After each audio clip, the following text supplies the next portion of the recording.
Magandang umaga, Pilipinas! Maray na aga Camarines Sur, Albay, Sorsogon at Masbate. Masaganang ani at mataas na kita, Bicolandia. Ako po si Ate Laika, mula rin sa Agricultural Training Institute Region 5. Welcome sa ating ikalawang serye ng 8 araw ng Rice Competitiveness Enhancement Fund o RCEF Information Caravan on Air. Ito ay magaganap mula Martes hanggang Biyernes sa ika-7 hanggang ika-10 ng Hulyo at ika-14 hanggang ika-17 sa kasunod na linggo. Ito ay mapapakinggan sa 4 na probinsya sa rehiyon kabilang ang Camarines Sur, Albay, Sorsogon at Masbate. Tayo mapapakinggan sa probinsya ng Camarines Sur, Martes hanggang Biyernes sa radyo natin 89.5 FM Naga at DWOS 103.9 FM Naga. Sa ganap na alas 11 hanggang alas 12 ng tanghali. Sa probinsya ng Albay, Martes hanggang Huwebes, alas 11 hanggang alas 12 ng tanghali at tuwing Biyernes sa ganap na alas 2 hanggang alas 3 naman ng hapon sa One Radio 91.3 FM. At sa DZGB 729 AM Martes at Miyerkules, alas 11 hanggang alas 12 ng tanghali at Huwebes hanggang Biyernes naman mula alas 10 hanggang alas 11 ng umaga. Sa probinsya ng Sorsogon, mapapakinggan tayo sa Padaba 95.3 FM Bulan at Padaba 99.9 FM Sorsogon City. Martes hanggang Biyernes mula alas 11 hanggang alas 12 ng tanghali. Sa lahat po ng ating tagapakinig, mapapanood rin po tayo via YouTube Live. Hanapin lang po ang ating ATI Bicol #Sarabay channel. Inaanyayahan din po namin kayo na i-share po itong programa natin para #Sarabay kitang makanood. Kahapon ay natunghayan natin ang tungkol sa Rice Tarification Law na ibinahagi ni na Miss Vivian V. Carable at Engineer Christine Olila mula sa ATI. Ngayong araw, para naman talakayin ng ATI Extension Component, makakasama nating muli si Miss Vivian Carable. Magandang umaga, Ma'am Vian. Magandang umaga po sa ating lahat, lalong-lalo na sa ating masugid na taga-subaybay ng ATI Bicol Sarabay Channel. Ngayong umaga po ay ating tatalakayin ang extension services ng ATI Bicol sa ilalim ng Rice Competitiveness Enhancement Program. Matatandaan po ninyo sa ilalim ng Republic Act 11203 or yung ating Rice Tarification Law o Rice Liberalization Law, nalikha po ang Rice Competitiveness Enhancement Fund or RICE Fund. Saan po may nakatalaga na 10 billion bawat taon upang matulungan ating magsasaka na talagang mapataas po ang kanilang ani at kita at sa kabuuan po mapaunlad ang industriya ng pagpapalay.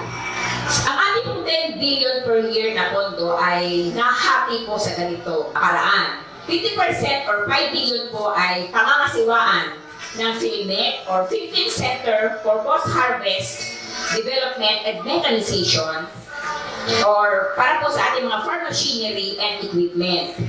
Another 30% naman po or 3 billion ang pangangasiwaan ng PhilRice para po sa seed development, propagation, and promotion. So kailangan po magkaroon ng dekalidad na binhi ang ating mga magsasaka. Dahil alam po naman natin, very basic, isa pong foundation na kailangan magsimula sa magandang quality ng binhi. At another 10% po or 1 billion naman ang ibibigay po or programa para sa pagpapahiram po tulong pinansyal sa ating mga magsasaka na kung saan ito po ay pangangasiwaan ng Land Bank at Development Bank of the Philippines. And ilan na po yun? Diba? 9 billion na po yun. So, natitira na lang po ang 10% or 1 billion na kung saan po ito ay nakaalat sa Rice Extension Services Program. Ang Rice Extension Services po ay pamamahalaan ng 4 na ahensya. Nandiyan po ang PhilRice, syempre po ang ATI, ang PhilNet at ang TESDA.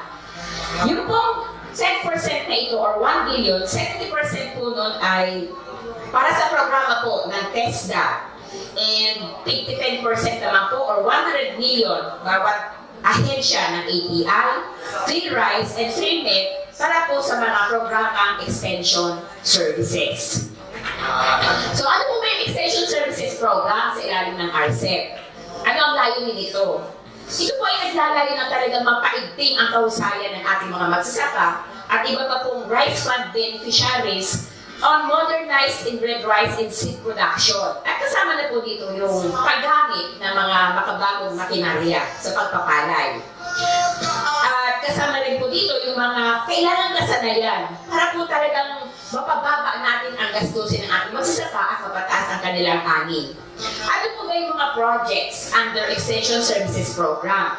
Ang una po dito ay siyempre, kailangan mag-design ako ng mga trainings at yung pagsasanay po ng ating mga beneficiaries. Kasama po rin yung Enterprise Development Assistance. And siyempre po, pag may pagsasanay, kasama na rin yung Communication Support Services. So yun po yung unang project. Tungkol po sa mga pagsasanay, kaakibat ng Extension Communication Support Services. Sa pangalawang project po, mamaya ko na po tatalakayin kung ano po yung mga tungkol sa bawat project. Sa pangalawa po ay tungkol naman po sa development ng farm schools. At ang pangatlo po ay, syempre, yung implementation po ng training scholarship scheme. So, doon po sa project 1, sabi ko nga, pagsasanay. Under RCEF po, may 3 levels ang pagsasanay. Siyempre po, ang una ay yung ating pagsasanay para sa mga specialists. Ano po? Training for specialists. Ang ating rice specialist training course ay, ito po ay sinasagawa ng field rice. Ano po? Para sa ating mga rice specialists. Meron naman pong training ang FieldNet na kung saan ito po ay tungkol sa performance testing and evaluation ng rice machinery. So, tungkol po sa mga makinarya naman ang sa FieldNet. And kasama rin po sa FieldNet ay kung paano ba mapag-uusay natin ang ating mga resource persons sa areas ng operation and maintenance ng rice machinery. So yun po kasama yung sa mga specialist trainings. Operation and management of agri-machinery pool. So yun po yung sa FieldNet na isasagawa. Siyempre po, kailangan din natin yung mga espesyalista tungkol sa seed production and certification. So, kailangan rin po natin sanayin ang mga seed inspectors. At ito po ay isasagawa naman ng ATI kasama po ang Bureau of Plant Industry, National Seed Quality Control Services. So, kailangan rin natin sanayin po ang ating mga seed inspectors. Yan po ay nasa category pa rin ng specialist training. And siyempre po, yung ating mga seed analyst. So, kailangan po nila magsanay sa seed testing and certification. Ano po? At ito isasagawa ng BPI and SQCS na ahensya po. So, yun po yung 5 training courses po para sa mga specialist. Rice Specialist Training Course, Performance Testing and Evaluation of Rice Machinery, yung training para sa mga resource person ng Operation and Maintenance ng Rice Machinery, Operation and Management of Agri-Machinery Pool. At kasama na rin po yung mga trainings natin para sa ating mga seed inspectors and seed analysts. Yan po yung unang level. Ngayon naman po, mga specialist sila. Sino naman ngayon ang kanilang sasanayin? So, ang second level po ay yung training for trainers o yung ating madalas tawagin na TOT, Training of Trainers. So, ang mga pong training sa part na yan ay modernized production of high-quality inbred rice and seeds and mechanization. So, yung A to Z po ng rice production technology ay tatalakayin yan. At ang mga participants po niyan, syempre po ang ating mga agriculture extension workers na nasa local government units, ang ating mga farm owners ng ating mga learning site in agriculture, ang ating mga TESDA representatives po. So, sila po ay nasa category ng training for trainers. Ang FieldNet naman po ay nagsasagawa rin ng training for operation and maintenance of rice machinery and operation and management of agri-machinery pool. Yung po mga trainers na noon. So, meron pa rin po tayong refresher courses for rice extension workers. So, yan po yung mga tipo ng mga pagsasanay para sa mga tagapagsanay. So, meron na po tayong pagsasanay para sa mga tagapagsanay. So, ngayon po, yung pangatlo pong uri ng pagsasanay ay yung ating mga training para sa ating magsasaka, para sa ating mga seed growers, cooperatives, and association members. So, nangunguna po dyan yung ating Modified Farmers Field School on modernized hybrid rice and seed production. Ito po ay pinamamahalaan ng TESDA, katulong po ang ATI. At ang ATI po at TESDA ay magsasagawa rin pa ng yung other rice-related trainings. And syempre po, kasama ang BPI and SQCS, magsasagawa po ng pagsasanay para sa mga prospective or potential seed growers. So, pagsasanay nila para sa seed production and certification ng inbred seeds. So, yun po yung pangatlo. At syempre po, kailangan din natin sanayin yung mga seed growers na matatapos ang kanilang accreditation. So, kasali po yun sa ating mga pagsasanay. And meron pa pong farm school certification and accreditation. So, yun po yung ating mga pagsasanay para sa ating farmers, seed growers, and members po ng mga cooperatives and associations. Yun po yung pangatlong level. Kasama rin po dun sa Project 1 ay may tinatawag tayong Enterprise Development Assistance in terms of halimbawa po feasibility study preparation and preparation na rin po ng business plan. Preparation of technical and management operations manual. Ito po ay sinasagawa sa pamamagitan po ng seminar, workshop, pwede rin po ng mentoring at iba pa. Ito po ay para dun sa mga rice processing centers. Ano po, na kung saan ay kailangan silang sanayin para sa paggawa po ng feasibility studies and business plans. Siyempre po, ang alimang pagsasanay para ito ay maging talagang relevant po at effective, kailangan po ang communication support services. Ito ay kailangan to supplement the training programs. So, kasama po ng ating mga pagsasanay, meron tayong school on air. Ano po, ito ay at least 4 months natin sinasagawa na kung saan yung mga makabang teknolohiya sa pagpapalay at pinag-uusapan, kasama na ang integrated crop management or palay check system at iba pa po. So, kasama rin po sa School on Air, ang ating mga participants po dito ay ang ating mga magsasaka. So, meron din po tayong mga information caravan and technical briefings. Sa information caravans po, ang pinag-uusapan dito ay ano-ano yung mga programang ibinibigay ng bawat ahensya. So, sa information caravan po, pinag-uusapan pa paano ka ba makakakuha ng libreng bilhi? Anong qualification, ano ang mga documents na kailangan? Paano ka makakakuha po ng mga makinarya, ang inyong grupo, ang inyong kooperatiba, magkakaroon po ng makinarya. Paano makakautang sa land bank or DBP na ang utang po nila halos walang interest at halos walang collateral. So, yun po yung tinatalakay sa ating mga information caravan. So, kaya nga po sa aming mga susunod na mga programa, ang pagtatalakayin talaga namin ay tungkol sa ang aming pagtalakayin ay tungkol po kung paano ang mga ahensyang ito ay nagbibigay ng kanilang serbisyo para po sa ilalim ng RCEF program.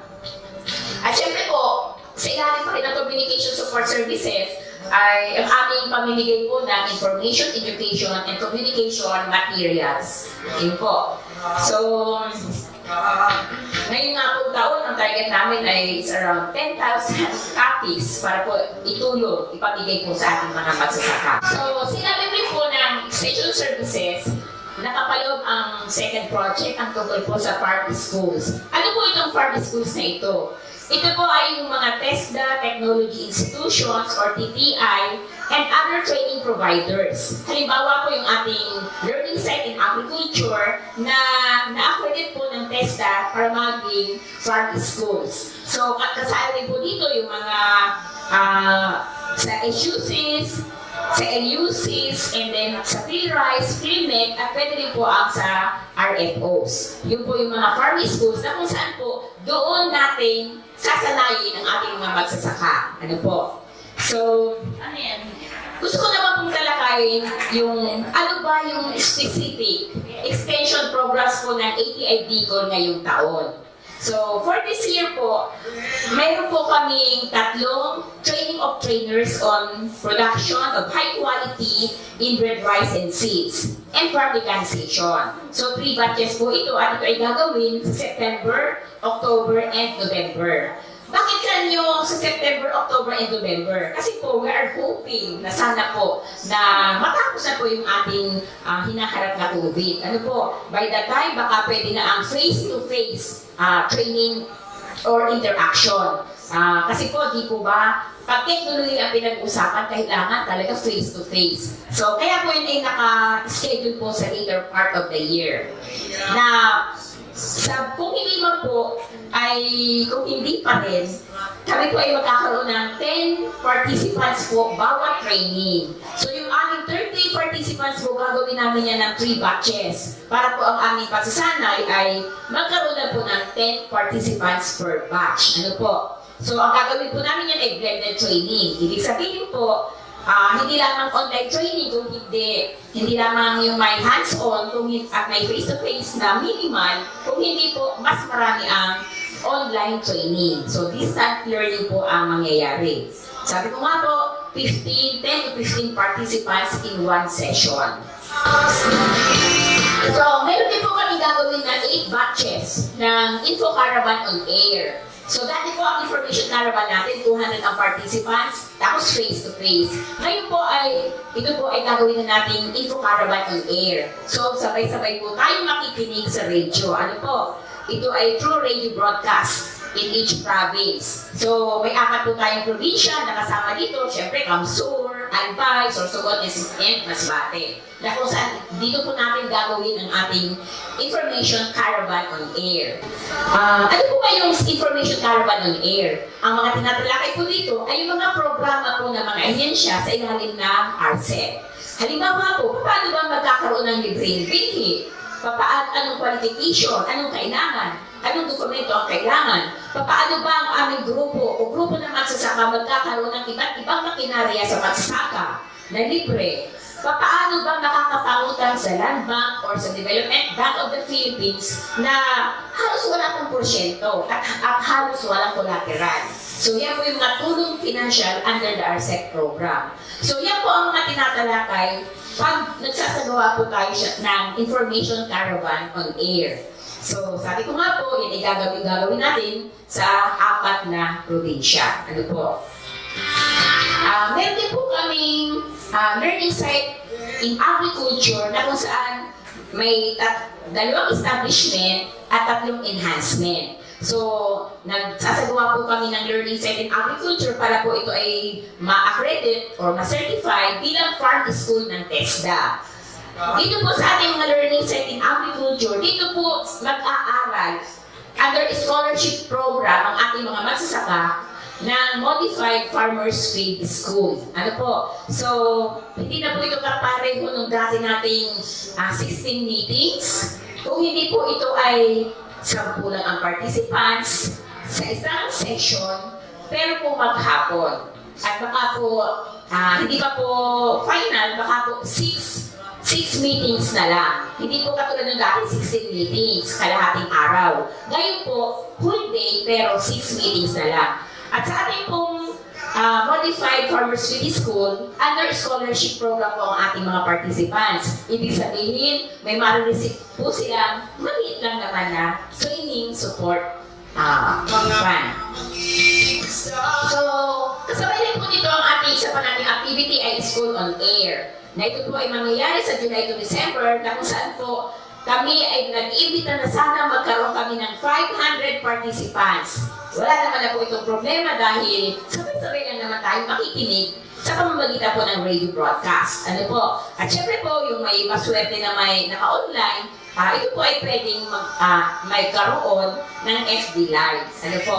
So, ito yung on air. Na kung saan, yung bawat teknolohiya po na paano ang land preparation, yung ating pallet check system, isa-isahin po natin tatalakayin yun ng 1 oras po for 4 months. Ano po? Yun ang ating gagawin sa School on Air. Yan na po yung karamihan ng ating mga programa ngayon. wala tayong face-to-face training. At syempre po, kasama ng pagsasanay, syempre ang aming pamimigay ng mga information, education, and communication materials na nagsisimula po yan ngayon hanggang po sa December. So kami po ay may target na magkaroon ng 10,000 IEC materials na dapat maibigay po namin sa ating mga stakeholders. Tungkol po sa Rice Competitiveness Enhancement Program, tungkol sa pallet check at iba pa pong teknolohiya sa pagtatanim ng palay. So, siguro po nasabi ko na yung aming training programs tungkol po sa ilalim po ng RCEF. So, muli po sa usapang RCEF, tamang kaalaman at kasanayan. So, salamat po muli. Maraming salamat po, Ma'am Bien. So, bago po tayo magpatuloy, atin muna pong pakinggan ang mensahe na ibibigay sa atin ni Miss Lucena N. Bermeo, Provincial Agriculturist ng Camarines Sur, at ni Miss Cheryl O. Rebeta, Provincial Agriculturist ng Albay. Para po sa mga ginagalangan ming mga paraoma asin pag-iriba sa sektor ng agrikultura sa probinsya kang Camarines Sur, ang programa pong RCEF o Rice Competitiveness Enhancement Fund nagmamauot po na makatao sa indo ng direktang asistensya sa paagi ng extension services, production inputs, credit support asin farm mechanization. Kami po sa Provincial Agriculture Office kang Camarines Sur sa pamamayo po kang sa tuyang mabuot na Gobernador Migs Villaperte, nagpapahayag po kang samuyang suporta asin pakikisumaro sa pagtulod asin pag-implementar kang programang RCEF. Kaibanan po kang Departamento de Agrikultura, kang ATI asin iba pa pong pag-iriba na ahensyas de gobyerno, kami po matabang sa pagkondusir kang mga aktibidades asin proyekto sa iraram po kang RCEF para po sa pag-uswag kang rice sector sa bilog na probinsya. Salamat po asin mabuhay ang paraomang Bicolano. Ng mga magsasaka. Isang masaganang ani at mataas na kita po sa ating lahat at sa ating mga minamahal na magsasaka. Ang Agricultural Training Institute o ang ATI Region 5 ay magkakaroon ng isang information caravan on air regarding the Rice Competitiveness Enhancement Fund on July 7 to 10, 2020 para ma-inform po tayong lahat, ang ating mga magsasaka, kung ano po itong sinasabing Rice Competitiveness Enhancement Fund.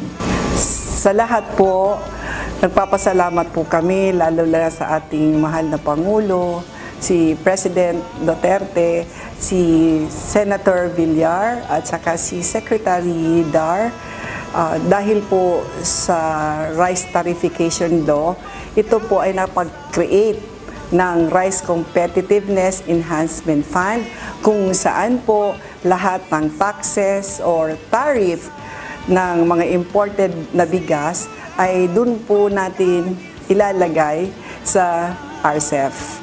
At malaking tulong po ito sa ating mga magsasaka, sa ating minamahal na director ng ATI 5, Ma'am Elsa Parot. Maraming salamat po sa programa pong ito ng ATI 5 at lahat po, sana lahat po ng mga farmers natin ay mabigyan ng tamang impormasyon. At sa ating mahal din na Director, Regional Executive Director ng Department of Agriculture, Mr. Rodel Tornilla, sa suporta na ibinibigay sa ating mga magsasaka at sa ating minamahal na Gobernador Al Francis Bichara, na sobra talaga ang kanyang suporta sa ating mga magsasaka. Sa lahat po, magandang umaga at keep safe everyone. God bless. We love you all. Sa negosyo, Maraming salamat po, Ma'am Bermeo at Ma'am Rebeta. At para naman talakayin ang tungkol sa extension component ng TESDA, makakasama natin sina Miss Ria Gomez at Miss Margareta Iza Buban ng TESDA Region 5. Magandang umaga po sa inyo. Kain sa buong bansa. Magandang umaga po. Kami po ang mga taga-TESDA para bigyan kayo ng impormasyon kung ano ba naman ang role ng TESDA pagdating po dito sa ating programang Rice Extension Services Program under Rice Competitiveness Enhancement Fund. So, pag-usapan po natin ngayon, ano ba yung mga pwedeng makuha ng ating mga farmers sa programang ito na pwedeng maibigay ng TESDA sa kanila. So, itong Rice Tariffication Law or Yung Republic Act number 11203, otherwise known as the Rice Tariffication Law, ito yung created has Rice Competitive Enhancement Fund, or the fund to improve rice farmers' competitiveness and income amidst liberalization of Philippine rice trade policy that lifted quantitative restriction on rice imports and replaced it with tariffs among others. So bali po, ang aim po nitong programa ay para po ang ating mga farmers, kumbaga kung sa parte po namin sa TESDA, ang aming pong aim dito ay mabigyan ng kaukulang skills training ang ating mga farmers para po magkaroon sila ng mas improve yung quality ng kanilang mga produce, ng kanilang mga produkto. So ano nga po ba yung role ng TESDA sa pag-implement nitong RCEF? Under the law, yung TESDA po will annually receive 700 million. Under the 1 billion, may 10% po ang TESDA, which is 700 million for 6 years, which will be used for teaching skills on rice crop production, modern rice farming techniques, seed production, farms mechanization, and knowledge or technology transfer through farm school nationwide. So basically po, ang mga schools po natin within Bicol region na may mga ino-offer pong iba't ibang agri-related qualifications or yung mga qualifications na pasok po dito sa RCEF, ang mga interesado po mag-undergo ng training, they will be provided with training for free under our scholarship program. So paano ba tayo makakakuha ng TESDA scholarship grant?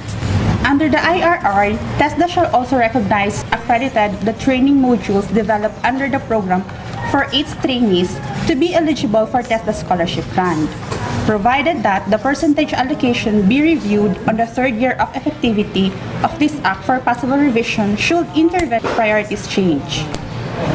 Further, the preferential attention should be given to the rice farmers, cooperatives, and associations adversely affected by the rice tariffication or the quantitative import restriction on the rice in accordance with the thrust and priorities of RA number 8435 or Agriculture and Fisheries Modernization Act and the Philippine Development Plan. Sa kalusulukuyan po, ito pong mga programang ito ay ino-offer po sa ating mga TESDA Technology Institutions. Tama ako, Ms. Marga? Then, pati din po doon sa mga accredited na learning sites ng ATI. Ang tawag po namin doon ay yung mga farm school po natin. Then, meron din po tayo mga private TVIs as long as yung kanila pong programang ino-offer is pasok po dito sa mga identified na programa under RCEF. What are the coverage of TESDA's program on RESP scholarship grant? RESP is funded by scholarship grant shall be TESDA registered and shall cover the following: modified farm field school training programs developed by the Philippine Rice Research Institute or Field Rice, Philippine Center for Post-Harvest Development and Mechanization or the PhilMet, and Agricultural Training Institute ATI. For 2020, we have already 23 qualifications na pwedeng pagpilian ng ating mga beneficiaries. Dati po kasi 5 qualifications lang o 5 programa lang po ang pasok dito sa RCEF. Pero yung kagandahan po ngayong taong 2020, nagkaroon ng po tayo ng 23 qualifications na pwedeng pagpilian ng mga interesadong mag-training dito sa programang ito. Bigyan po namin kayo ng mga examples ng mga programa na pwede po nating kunin or skills training po na pwede nating pag-aralan sa TESDA. Ito po ay katulad ng rice machinery operations, the drying and milling services and maintenance, small engine repair and maintenance. So, tatlo lamang po ito sa 23 programs na pwede natin pagpilian under RCEF. New and emerging technology programs to be developed by TESDA, PhilMec and PhilRice to increase rice productivity using the value chain and accelerate mechanized and modern farming in the country. Meron po tayong mga bagong programa like itong solar-powered irrigation system, operation and maintenance level 2. Kasalukuyan pong nag-undergo ngayon ng program registration ang aming mga TESDA technology institutions para din po may offer natin ito sa RCEF natin na programa. Who are the intended RCEF beneficiaries? So the primary beneficiary of the rice fund are the rice farmers and farm workers listed in the registry system for basic sector in agriculture or RSBSA, farmers, cooperatives, and association in target provinces and municipalities, farmers' dependents who are in RSBSA list and holder of Certificate of Land Ownership Award or CLOA. So yun, specific po ang ating beneficiaries para sa programang ito. So kami po ay binibigyan ng listahan nitong ito pong registry system for basic sector in agriculture. Doon po namin kinukuha yung mga posibleng makapag-avail ng scholarship program or ito po tinatawag nating RCEF. Do we need to apply for assessment and certification? Yes po. Ang graduate po ng RESP are applicable and subject to mandatory assessment pero depende po yun sa qualification if meron siyang assessment. Opo. Kasi po meron mga qualifications na wala ng assessment. Okay po, pag sinabi po nating assessment, isa po itong paraan na kumbaga sa simpleng salita, ito po ay isang examination. So yun po yung kinakandak ng test. Ang tawag po namin dyan ay competency assessment. Yung kaibahan nga lang po dito sa competency assessment natin, may actual demonstration pong ginagawa ang mga individuals na mag-undergo ng competency assessment. Tama yung sinabi ng aking kasama si Miss Marga na mandatory po siya, kumbaga kung sino man po ang nag-undergo ng training, lahat po sila mag-undergo ng assessment. Yun lamang po ay depende kung merong available na competency assessment tools.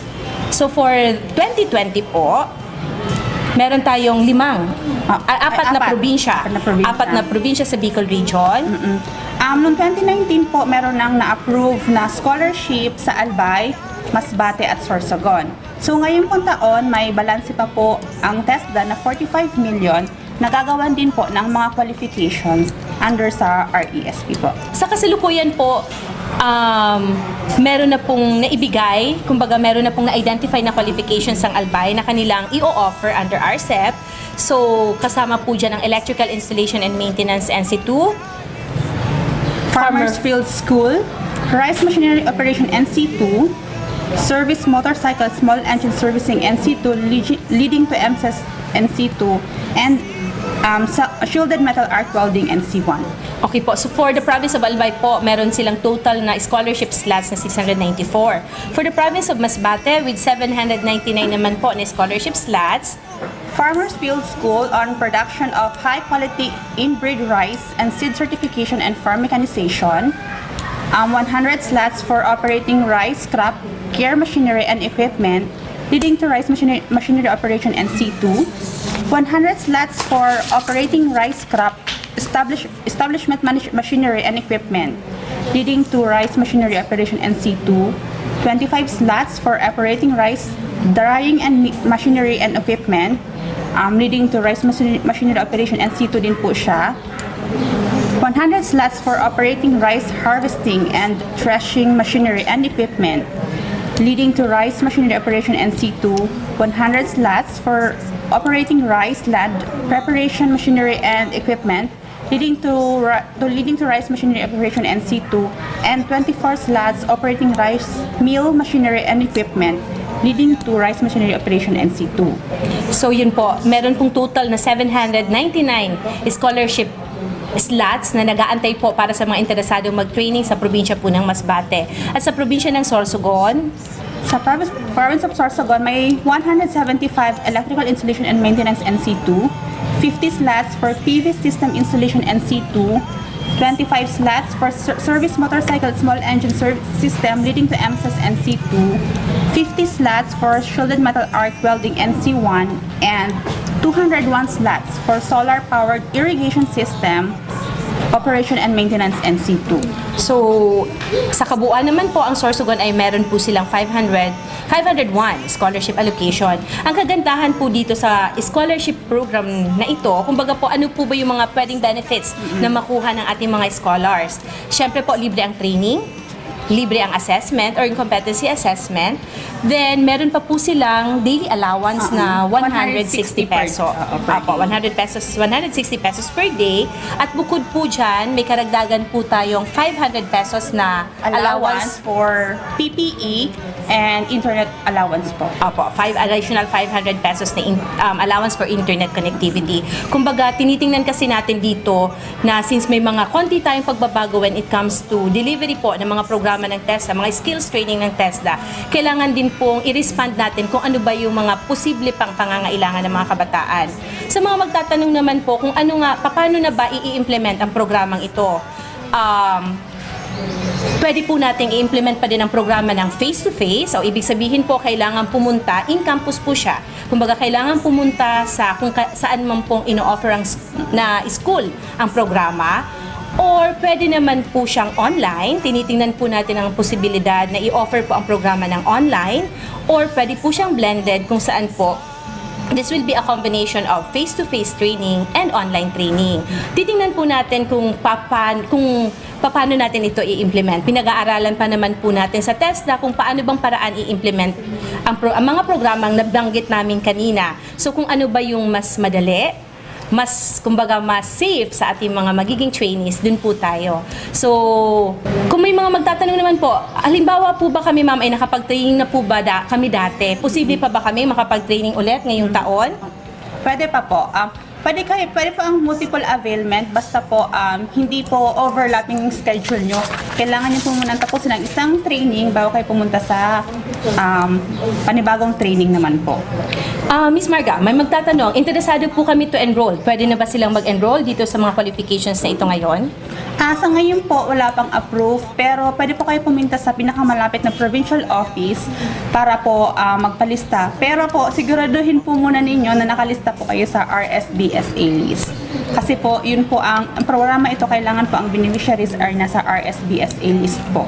So nadinig po nating lahat, dun po sa mga interesado na mag-undergo ng training under the RSP program, kailangan daw po tayo nasa RSBS na list. So sabi nga po namin, yung mga interesado po na mag-enroll or mga interesado mag-avail nitong programang ito, puntahan lang po natin ang aming mga provincial offices or pwede nyo po silang tawagan or bisitahin ang kanilang mga Facebook pages. So for the province of Albay, ang kanila pong provincial director is si PD Ruth Idayawen. Ang kanila pong opisina ay nasa TESDA Regional Office 5 Compound, Regional Center Site, Rawis, Legazpi City, or pwede nyo pong i-like ang kanilang Facebook page na tesda.albay, or pwede nyo po silang tawagan sa kanilang contact number na 0908-747-1141. Sa probinsya naman po ng Camarines Sur, ang aming provincial director po doon ay si Sir Alejandro R. Cortez. Ang kanila pong address ay sa 2nd floor, Dolly Building, City Hall Complex, Magsaysay Avenue, Naga City, Camarines Sur. Ang kanila pong FB page ay testa.com sur. Or pwede nyo silang tawagan sa landline number po nilang 054-473-1085.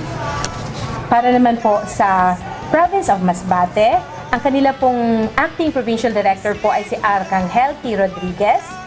Sila po ay nasa Capitol Drive, Rosero Street, Masbate City. Ang kanila pong Facebook page na kailangan nyong i-like ay TESDA Masbate PO. And ang kanila pong contact number ay 056-333-5410. Para naman sa probinsya po ng Sorsogon, ang kanilang acting director po ay si Sir Ricardo B. Diticio. Sila po ay nasa City Hall Complex, Cabidan, Sorsogon City.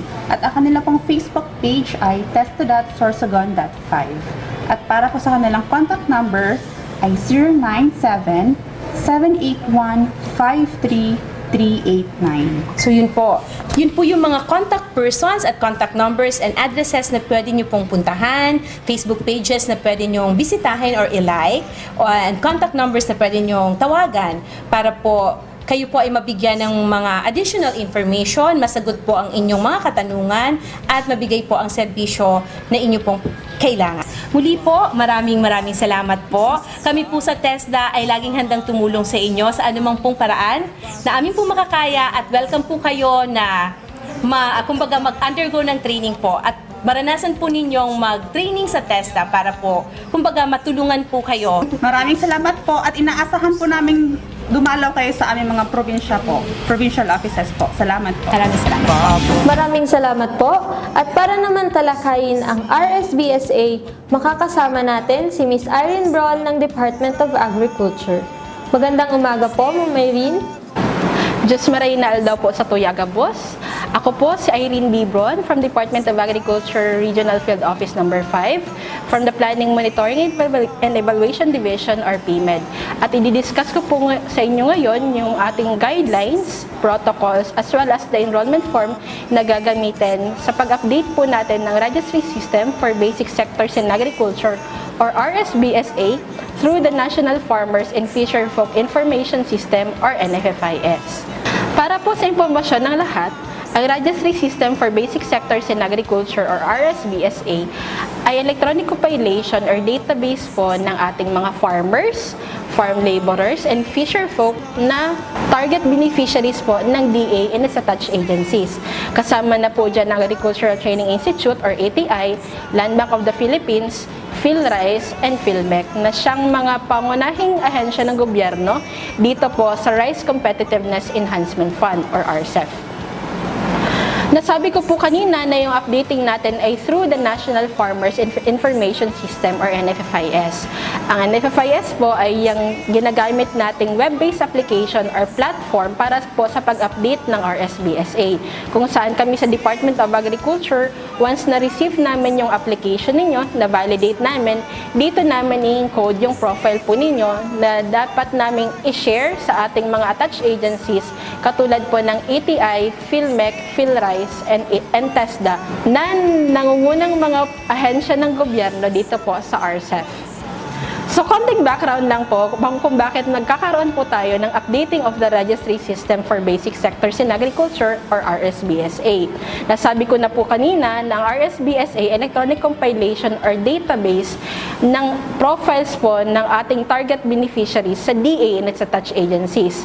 Ng RSBSA po ay magiging minimum requirement or basis sa pag-provide po ng financial assistance, subsidiary funding, and insurance po para sa ating mga magsasaka at mangingisda such that those registered po dito sa ating database ay bibigyan po ng prioridad sa pag-avail po ng ating mga programa and proyekto, including na po dito yung mga programa and proyekto na funded under the Rice Competitiveness Enhancement Fund.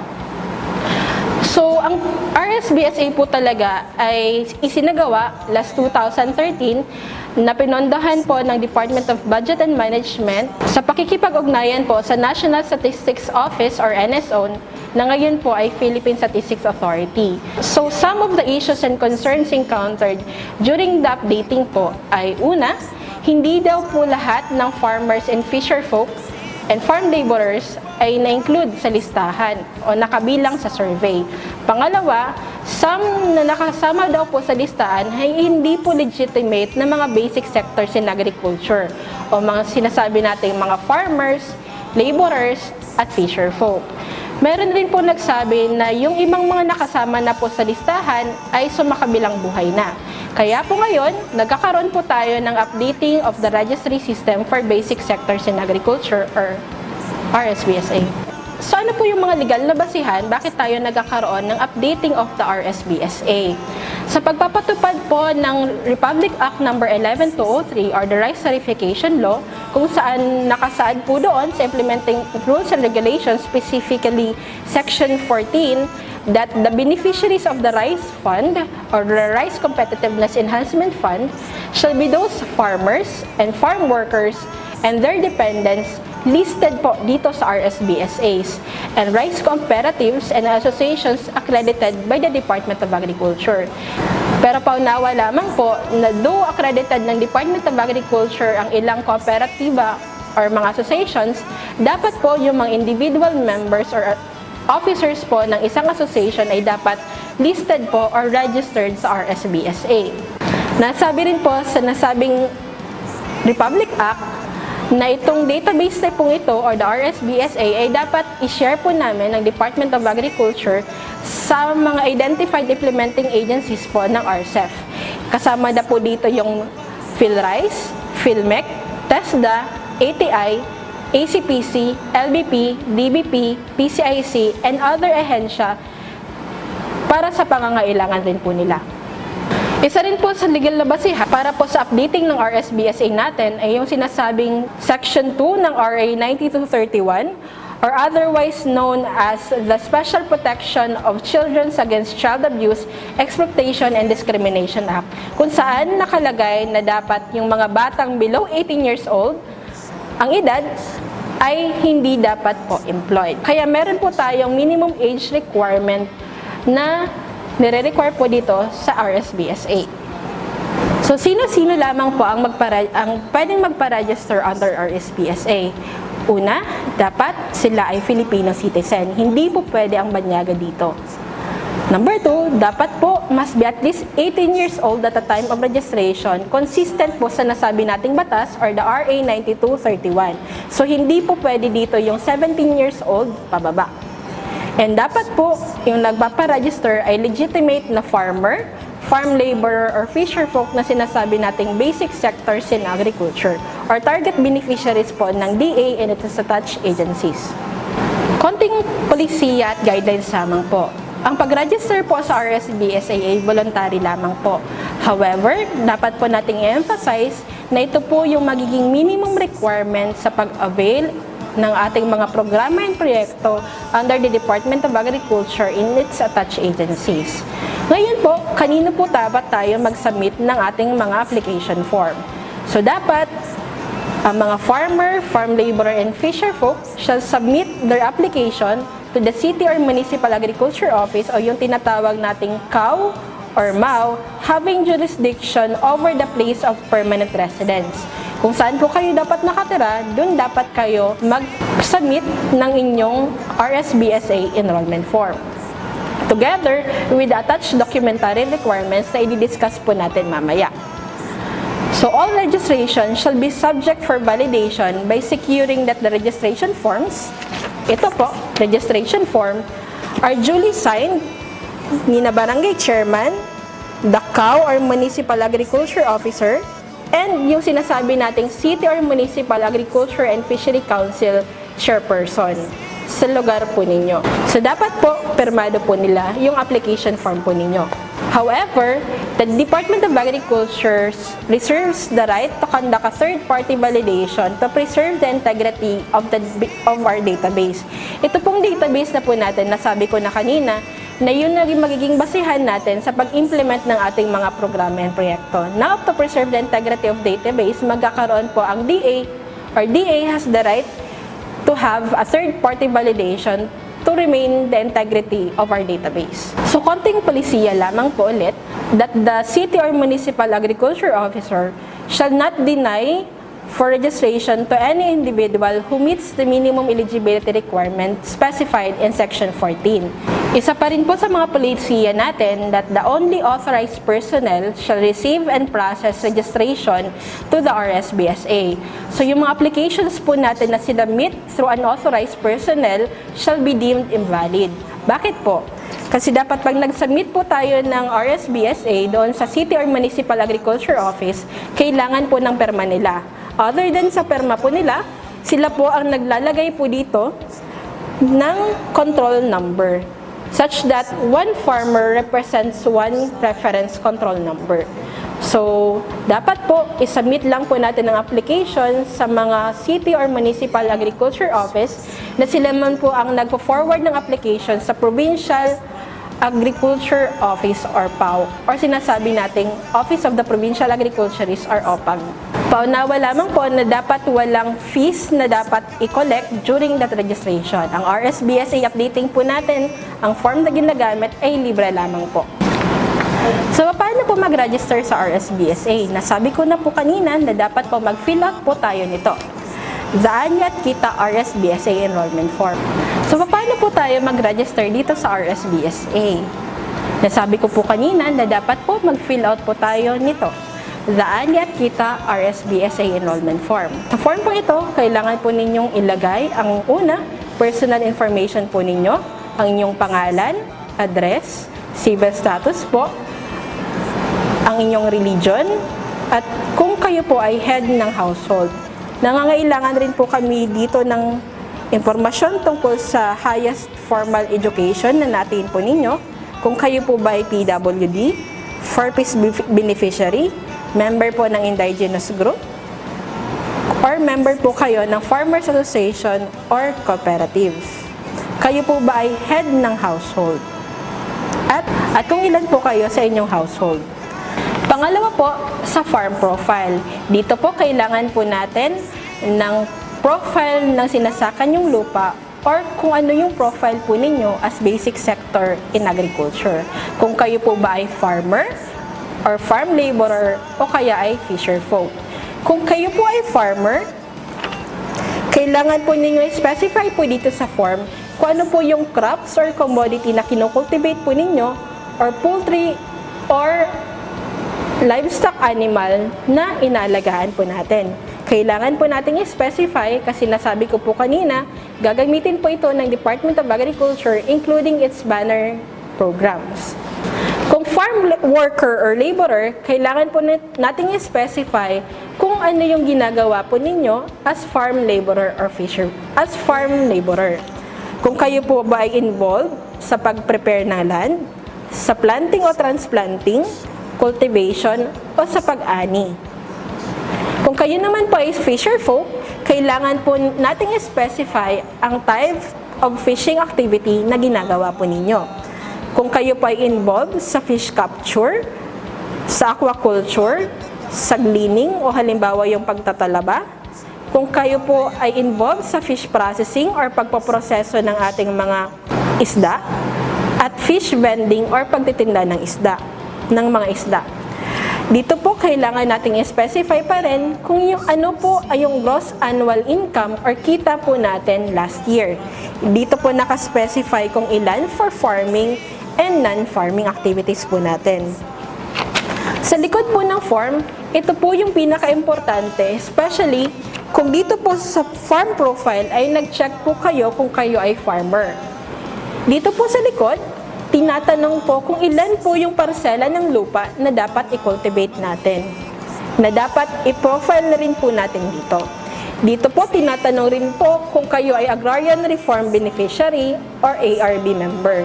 Kindly check na lang po yes or no kung hindi. Dito po sa farmland description, kailangan natin pong i-specify kung saan po nakalocate yung ating parsela ng lupa, ilan po yung area po noon,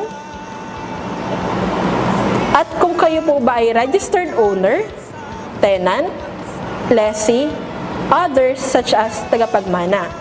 Kung kayo po ay tenant, lessee, or tagapagmana, kailangan nyo pong i-specify kung sino ang may-ari ng lupa na yung kinocultivate. Meron din po ditong mga columns na tinatanong po namin kung ano yung crop or commodity or poultry and livestock animals na inyong inaalagaan for that specific farm parcel. Halimbawa po, kung kinocultivate po ay tinatanim po ninyo doon ay rice, kung high value crops such as talong, ampalaya, or halimbawa nag-aalaga po kayo ng baboy, dapat po specify po dito sa form under the crop or commodity column.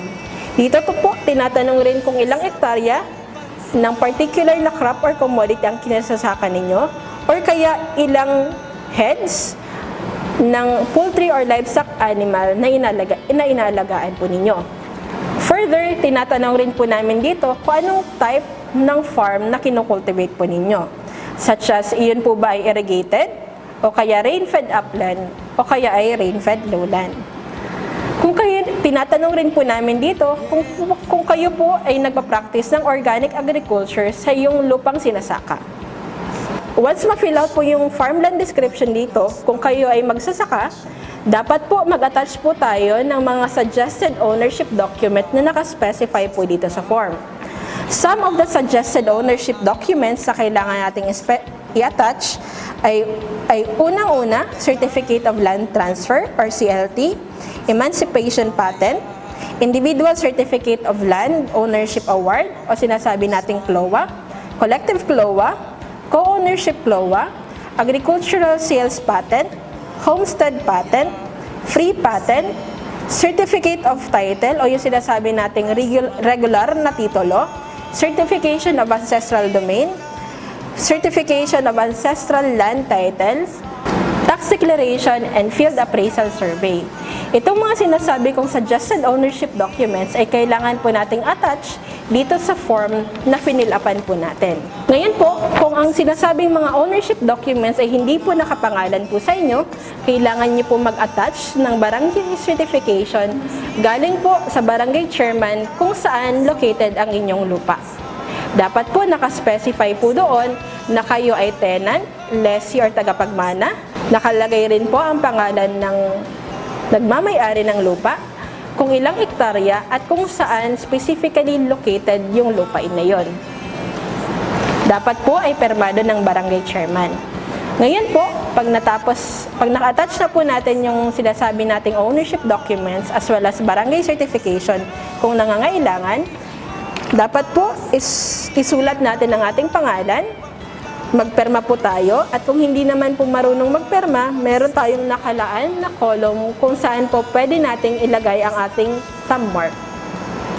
So once filled out na po yung documents natin, and naka-attach na tayo ng nasabi kong mga ownership documents o kaya barangay certification kung applicable, kailangan po nating maglagay rin ng ating recent 2x2 picture po dito.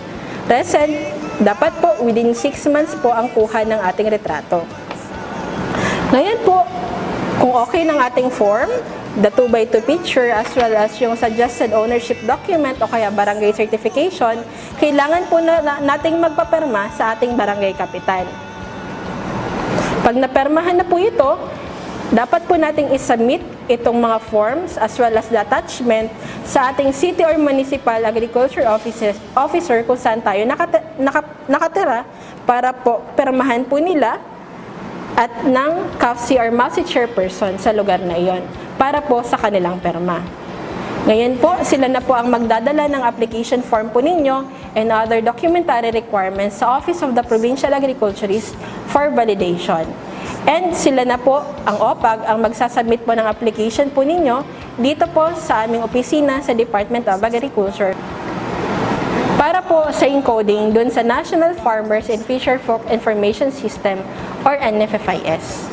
So yan yung proseso natin ng pag-update ng RSBSA, yung dapat gamitin nating enrollment form, yung ownership documents na kailangan nating i-attach at kung saan dapat isubmit natin yung ating enrollment form para po makarating ito sa Department of Agriculture or DA Regional Field Office number 5. Konting paalala lamang po, lahat po dapat ng farmer, regardless kung anong commodity po yung tinatanim ninyo, hindi lamang po dapat rice, kundi other commodities na tinatanim, ating mga farm laborers and fisherfolk ay dapat po magpa-register sa RSBSA or the Registry System for Basic Sectors in Agriculture para po maka-avail ng ating proyekto sa Department of Agriculture and its attached agencies. Maraming salamat po at magandang araw. Maraming salamat po, Ma'am Irene. At yan po, natunghayan natin ang patungkol sa RSPSA at extension components ng RCEF. Maraming salamat sa ating mga resource persons galing sa ating partner agencies. Para sa araw na ito, mayroon po kami inihandang simpleng mga katanungan para po inyong sagutan. Check po natin kung nakinig ba talaga at naunawaan ng ating mga listeners ang mga tinalakay ng ating mga resource person. Maganda lamang po ng isang kapirasong papel at ballpen para sa pagsagot. Handa na ba ang lahat? Para sa unang tanong, sa ilalim ng programang RCEF, anong ahensya ang nangunguna sa pagpapatupad ng pagsasanay sa mga tagapagsanay? Pangalawang tanong, sino-sino ang dapat na makinabang sa scholarship program sa ilalim ng RCEF Extension Component? At para sa ating ikatlong katanungan, magbigay ng dalawang requirements sa pagpapatala sa RSBSA para sa mga individual na magsasaka. Ulitin ko po, ang unang katanungan, sa ilalim ng programang RCEF, anong ahensya ang nangunguna sa pagpapatupad ng pagsasanay sa mga tagapagsanay? Pangalawa po, sino-sino ang dapat na makinabang sa scholarship program sa ilalim ng RCEF extension component. At ikatlo po, magbigay ng 2 requirement sa pagpapatala sa RSBSA para sa mga individual na magsasaka.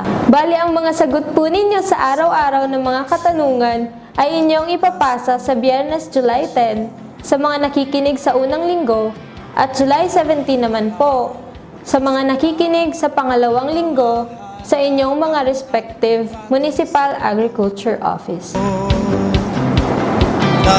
Abangan naman natin bukas kasama si Kuya Jovenel ang tungkol sa RCEF seed component kasama si Engineer Gina C. Nunez. Dito lamang sa Usapang RCEF, tamang kaalaman at kasanayan.